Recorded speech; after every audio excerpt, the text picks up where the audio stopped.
Bonjour, aujourd'hui je vous réalise une recette salée, ce sont des gaufres à la carotte. Alors, recette que j'aime bien faire dans ce moule 8 gaufres, puisque là on a un dîner très simple, très rapide, qui va se faire donc tout simplement en une seule fournée pour les gaufres au four.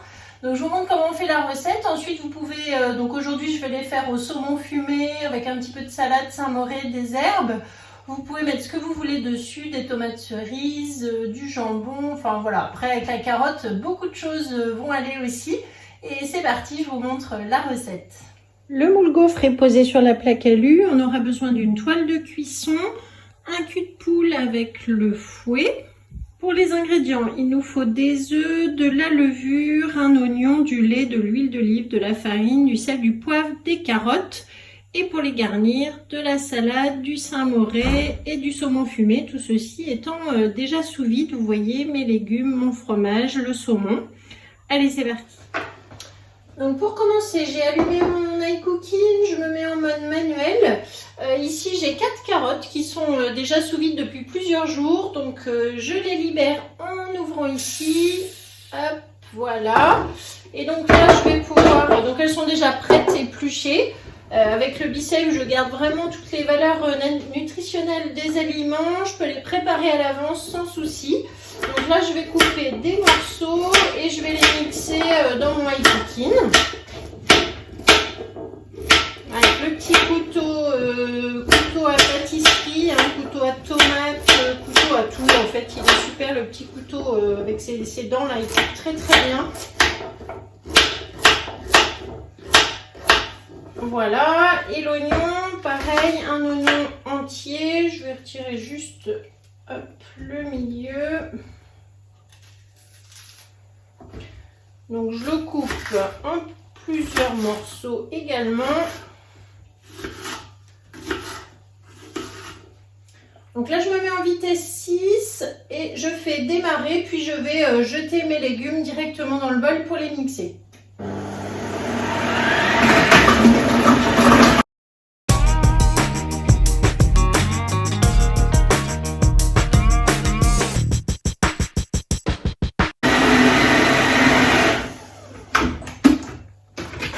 Voilà, au bout de 20-25 secondes, ce que l'on obtient, donc les carottes sont bien mixées avec les oignons et on va pouvoir mettre de côté. À cette étape-ci, il faut préchauffer le four à 220 degrés. Ensuite, donc on prend le cul de poule dans lequel on va mettre 2 œufs entiers.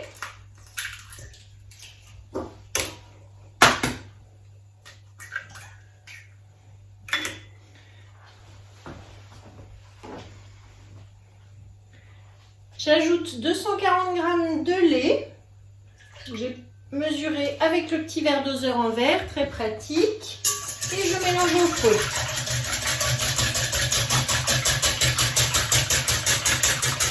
Ensuite, la petite bouteille avec l'huile d'olive, le bouchon verseur. Je vais pouvoir mettre 3 cuillères à soupe d'huile d'olive dans le lait et les œufs. Et voilà, donc pratique pour le doser. Je mets du sel, du poivre et du piment d'Espelette. Je mélange. Ensuite, il me faut 250 g de farine et un sachet de levure chimique. Donc, je vais tamiser dans le pichet. Grâce à la cuillère magique, je mélange donc la farine et la levure avant de l'incorporer dans le cul de poule. Voilà, comme ça la levure sera bien mélangée et ça sera beaucoup plus homogène. Pensez à le faire à l'avance, c'est beaucoup mieux. Et ensuite, je verse petit à petit dans le reste de la préparation. Donc là, ça va s'épaissir forcément.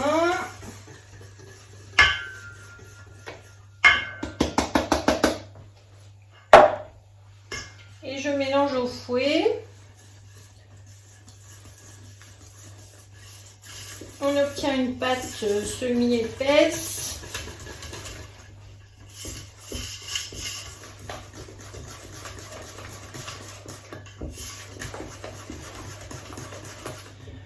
Voilà, donc là j'ai retiré le fouet. fouet, je vais récupérer tout ce que j'avais dans mon bol, donc les carottes et l'oignon que je verse donc maintenant dans ma pâte.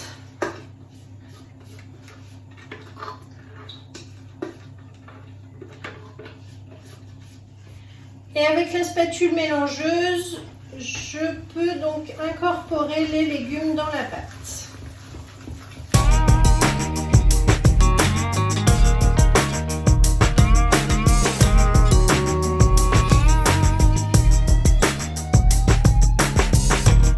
Voilà, j'ai terminé. Donc maintenant, je vais prendre le moule gaufre que j'ai posé donc sur la plaque en aluminium. Et maintenant, donc avec la louche, je vais pouvoir remplir les empreintes. Comme ceci.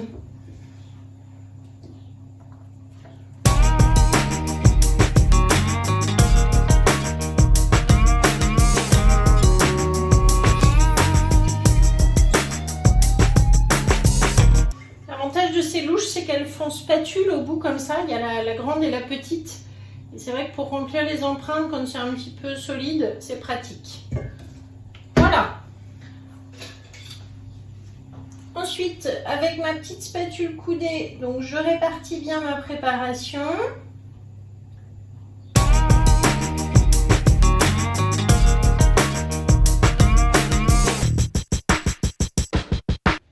Et pour terminer, je tape un petit peu sur mon plan de travail. Je prends ma toile de cuisson, donc côté endroit, là où c'est écrit sur la préparation pour éviter qu'elle ne gonfle trop. Et c'est parti pour une vingtaine de minutes, donc à 220 degrés. On se retrouve tout à l'heure pour le démoulage et puis ensuite pour les garnir. À tout à l'heure.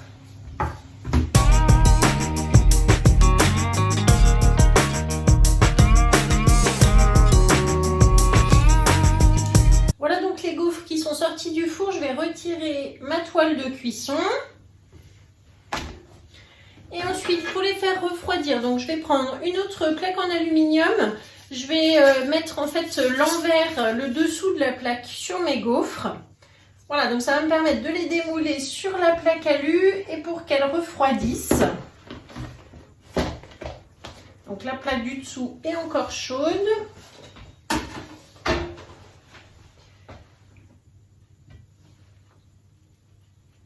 Et voilà, donc là, hop, je les démoule sur la deuxième plaque en alu. Ça va faire grille en fait hein, pour faire refroidir. On aurait pu prendre aussi la grille de la plaque pâtissière.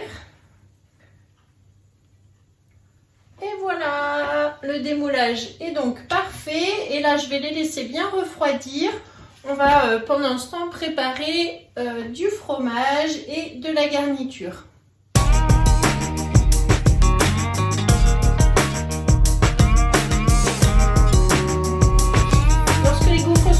Donc on prend la poche à douille, je mets le support à l'intérieur et je vais visser la petite douille cannelée.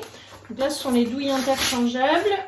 Je tourne un petit peu ma poche, je la rentre dans la douille comme ceci pour bloquer en fait la sortie, pouvoir la remplir. Je la mets donc sur mon support de poche à douille. On retourne comme ça. Et là je vais mettre du Saint-Moré dans ma poche à douille. Donc il est sous vide.